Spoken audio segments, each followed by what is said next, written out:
The moment you enter a room, people are already trying to read you. They scan your face, measure your tone, interpret your silences, and while they do this unconsciously based on fear, desire, or insecurity, Machiavelli did it with purpose, with surgical intent. He believed that power is not only about what you say or do, it's about how fast you can see through others. To manipulate someone, you must understand them. To protect yourself, you must predict them. To dominate them, you must read them before they realize they've been seen. Machiavelli knew that the surface is never the truth. Every smile could be a performance, every handshake a threat, every compliment a test. So he built tactics, not guesses. 15 psychological tactics designed to read anyone's character, motive, and hidden weakness instantly. If you want to master the art of reading people and understanding the hidden dynamics of power, make sure to subscribe to Beyond Sanity. Hit that notification bell so you never miss insights that will change how you see the world and everyone in it. Now let's dive into Machiavelli's 15 tactics. The first tactic is to watch how they treat the invisible. Forget how they treat you. That's easy to fake. Instead, watch how they treat the one they think doesn't matter, like the waiter, the intern, or the person with no power. Machiavelli taught that power corrupts weak minds silently, and when someone believes they're safe to reveal their true nature, they'll always show you how they plan to treat you once your value drops. Respect toward the powerless is a more accurate signal of character than kindness toward equals, because there's no incentive to fake it. The way someone treats those who can do nothing for them reveals everything about their moral foundation. When status and benefit are removed from the equation, you see the raw programming underneath. Are they still polite, patient, and considerate? Or do they become dismissive, cold, and entitled? This isn't about judging wealth or position. It's about observing consistency. A person who is kind only when it benefits them is not kind at all. They're performing kindness as a transactional tool, and once the transaction ends, so does the performance. Machiavelli understood that true character emerges in moments when people believe no one important is watching. That's when the mask slips. That's when you see who they will become when they no longer need you. The second tactic is to silence them and watch their mask slip. Insecurity thrives in sound. People fill silences not because they enjoy talking, but because they fear being seen without distraction. If you want to read someone quickly, speak less than them. Say nothing. Pause longer. Make your silence louder than their words. Within moments, they will overshare, try to impress, betray their fears, and reveal their motives. Silence is not absence. It's pressure. And under pressure, people reveal what they never intended to say. Most individuals are so uncomfortable with quiet that they rush to fill it with anything. Confessions, justifications, exaggerations, lies. They will tell you more in 30 seconds of silence than they would in 30 minutes of conversation. Why? Because silence forces self-awareness. It removes the safety net of noise. It makes people confront their own presence. And most people cannot stand that confrontation. So they talk, they explain, they perform. And in doing so, they expose themselves completely. Machiavelli weaponized silence because he knew that the person who controls the pace of conversation controls the flow of information. And the one who stays quiet while others scramble to fill the void always wins. The third tactic is to offer them nothing and see what they do. This is one of Machiavelli's most brutal tactics. Give them no approval, no affection, no benefit, just your presence, detached and unreadable. Why? Because people will always treat you based on what they can extract. When you offer nothing, you see their default programming. Do they grow colder? They were only warm for gain. Do they try harder? They're insecure and crave approval. Do they stay neutral? They have emotional control and might be dangerous. The less you give, the more they reveal. This tactic strips away all pretense. It removes the incentive to perform. When there's nothing to gain, most people drop their charm, their politeness, their interest. They become who they truly are, transactional, opportunistic, or perhaps genuinely secure. The ones who remain consistent, who treat you the same whether you offer value or not, are rare. And those are the ones worth keeping close. Everyone else is simply playing a game, waiting for the right moment to extract what they came for. Machiavelli understood that generosity, attention, and kindness should never be given freely. They should be tests, and the results of those tests will tell you everything you need to know about who someone is when the benefits run dry. The fourth tactic is to interrupt their control pattern. Some people speak in polished scripts. They've rehearsed charm, vulnerability, even honesty to manage how others see them. Machiavelli knew this kind of person is the hardest to read unless you break the script. How? Ask a question they don't expect. Interrupt their joke with silence. Respond to flattery with suspicion. Change the subject when they're building momentum. When their performance is interrupted, they stumble. And in that stumble, you see who they really are. Controlled people live in rehearsed loops. They know what to say, when to laugh, how to pivot, and when to create sympathy. But that control only works when the flow goes uninterrupted. The moment you disrupt their rhythm, their brain has to shift gears. And in that microsecond of adjustment, the mask cracks. You see confusion, irritation, or panic. You see them recalculating. You see the performer behind the performance. Machiavelli used this tactic to expose manipulators, charmers, and liars. Because anyone who's too smooth, too prepared, too consistent is hiding something. And the fastest way to reveal what they're hiding is to make them improvise. Real people adapt naturally. Fake people freeze, reset, and try again. And once you see that freeze, you know exactly what you're dealing with. The fifth tactic is to test their loyalty with small losses. Don't wait for a betrayal to learn someone's loyalty. Engineer the test. Say no to a small request. Deny them a favor they expected. Withhold attention for a brief time. Then watch. Do they remain respectful, or do they begin to criticize, distance themselves, or gossip? Machiavellian minds understand loyalty isn't how people act when they win. It's how they react when they feel denied. The smallest no will reveal the largest truth. This is one of the most reliable tests of character because it bypasses words entirely. People can promise loyalty. They can swear devotion. They can claim they'll stand by you no matter what. But words are cheap. Behavior under restriction is the only currency that matters. When you deny someone something small, something they assumed was guaranteed, you create a moment of discomfort. And in that discomfort, their true nature surfaces. The loyal remain steady. The fake grow cold. The opportunistic begin plotting. And the resentful start whispering. Machiavelli believed that anyone who turns on you over a minor denial was never truly with you in the first place. They were with your utility. And the moment that utility is questioned, the relationship disintegrates. This tactic is surgical, efficient, and brutal, but it works every single time. The sixth tactic is to measure their focus, not their words. People lie, but their focus doesn't. While they talk, observe what they pay attention to. Do their eyes dart toward powerful people? They crave status. Do they ignore low-status individuals? They respect only advantage. Do they check their phone while speaking with you? You're a placeholder, not a priority. Do they mimic your expressions? They're trying to gain favor. Machiavelli didn't listen to words.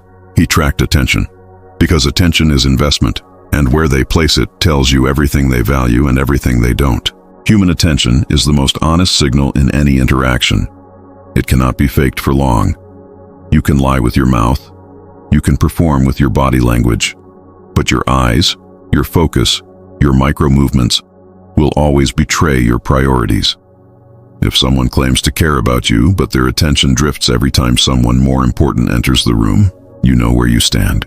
If someone says they're present but keeps glancing at their phone, you know they're not. If someone mirrors your energy excessively, leaning in when you lean in, nodding when you nod, laughing when you laugh, they're not connecting. They're performing. Machiavelli understood that where someone's attention goes reveals their hierarchy of value, and if you're not at the top of that hierarchy, you're a tool, not a priority. This tactic requires sharp observation, but once you master it, you'll never be fooled by polite words again. The seventh tactic is to mention a weakness you invented.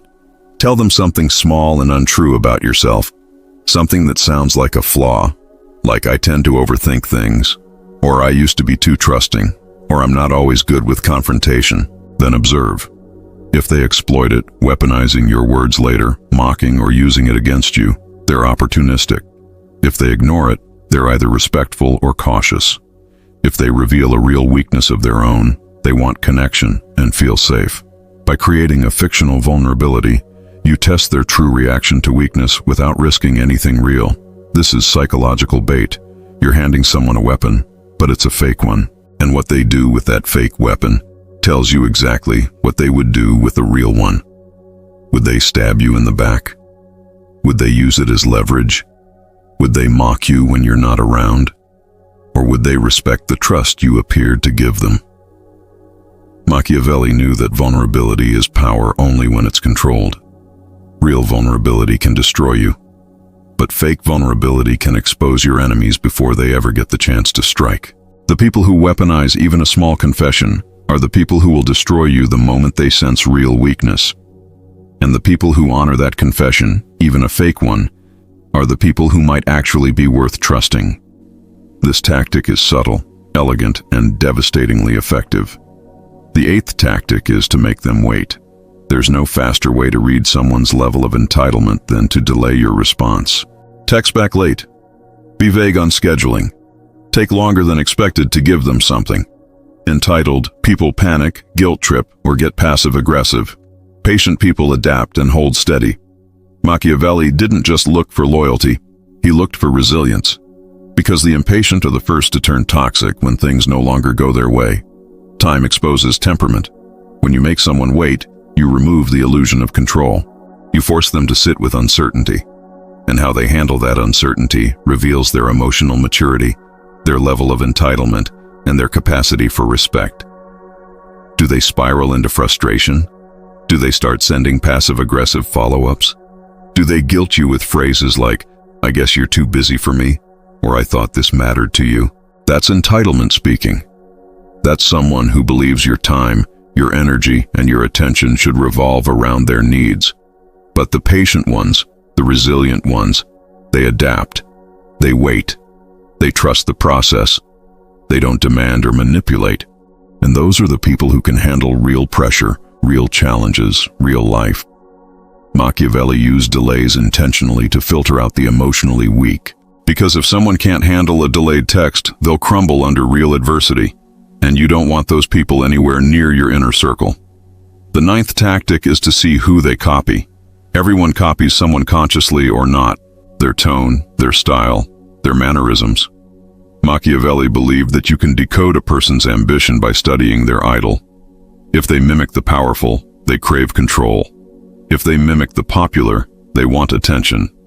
If they mimic the virtuous, they desire moral superiority. The person someone emulates is the person they secretly wish to be. And once you see who they mirror, you know what they're chasing. This tactic is about reverse engineering desire. People don't just admire others randomly. They admire the traits they wish they had. They study the people who represent their hidden goals. If someone constantly references CEOs, strategists, or leaders, they want power. If they obsess over influencers, celebrities, or performers, they want validation. If they idolize philosophers, activists, or spiritual figures, they want to be seen as morally or intellectually superior. None of this is inherently bad, but it reveals motivation. And once you know what motivates someone, you know how to influence them, how to predict them, and how to protect yourself from them. Machiavelli didn't ask people what they wanted. He watched who they became around their idols, and that told him everything. The 10th tactic is to trigger envy and watch the face flicker. Say something subtle that elevates you, like a recent win, an opportunity, or a compliment someone else gave you. Then watch their face closely. Is the smile too tight? Do they redirect the conversation instantly? Do they suddenly downplay your achievement?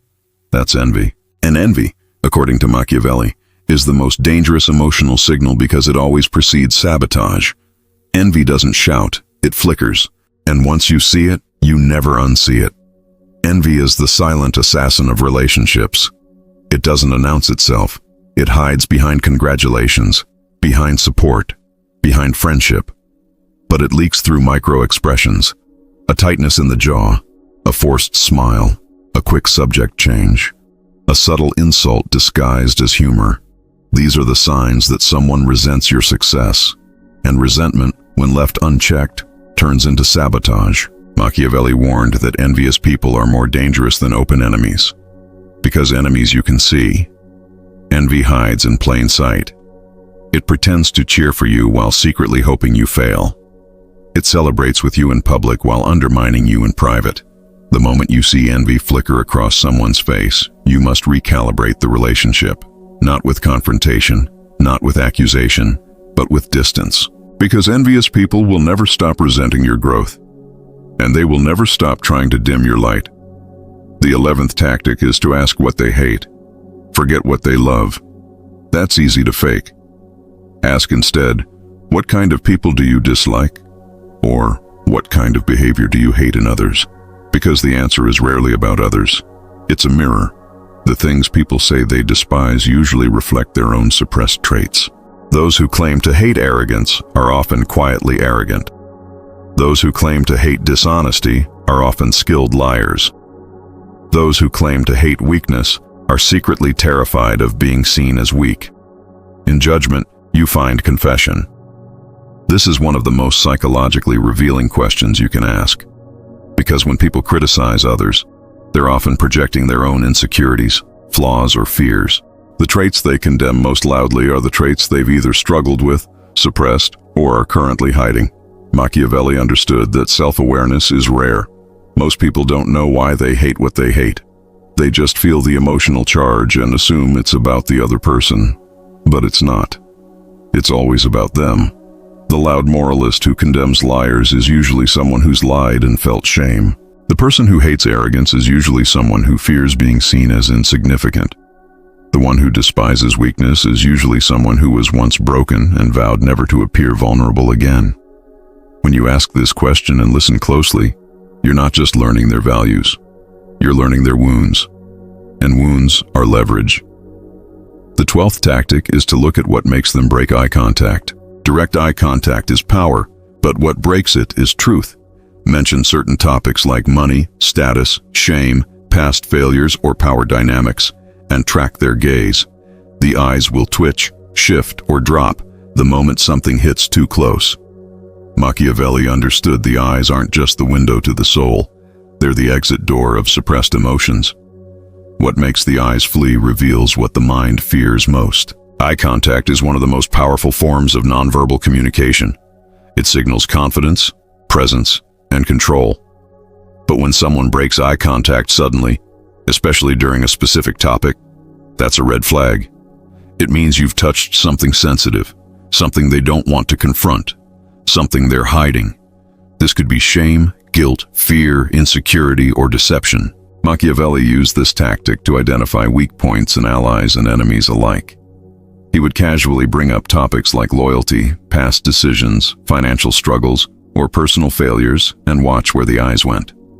If they stayed locked, the person was secure in that area. If they darted away, there was something buried.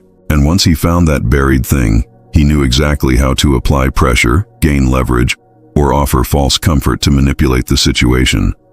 This tactic requires subtlety. You can't stare people down aggressively. You simply observe, and you catalog. And over time, you build a psychological profile based on what they can't look at directly. The 13th tactic is to become the mirror they can't look away from. Most people walk through life wearing a mask. They perform, they charm, they pretend. But Machiavelli discovered that when you mirror a person's tone, posture, or language back at them slowly, subtly, without overdoing it, you trigger something deep, unconscious self-recognition. They see themselves in you, and what they do next reveals exactly what they're hiding. For instance, mirror their casual tone. Do they get more intense as if trying to dominate you? Mirror their confidence. Do they pull back unsure how to handle it? Mirror their insecurity. Do they become superior, even mocking? By acting as their reflection, you create psychological friction. Most will not notice, but their instincts will respond. And that response tells you whether they're authentic, defensive, or manipulative.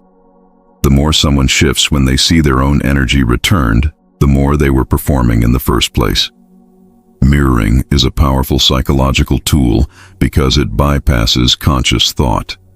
When you reflect someone's behavior back at them, their subconscious notices. And if they're performing, if they're faking, if they're hiding, the mirror creates discomfort, because now they're confronting their own act. And most people can't handle that. They either escalate, trying to regain dominance, they retreat, unsure how to maintain the performance, or they shift entirely, revealing a completely different persona. Machiavelli used mirroring not just to read people, but to destabilize them, to make them question themselves, to make them reveal what they would never reveal under normal circumstances. And the beauty of this tactic is that it's invisible. They never know you're doing it. They just feel the discomfort and react. The 14th tactic is to disarm them with respect before you strike with observation.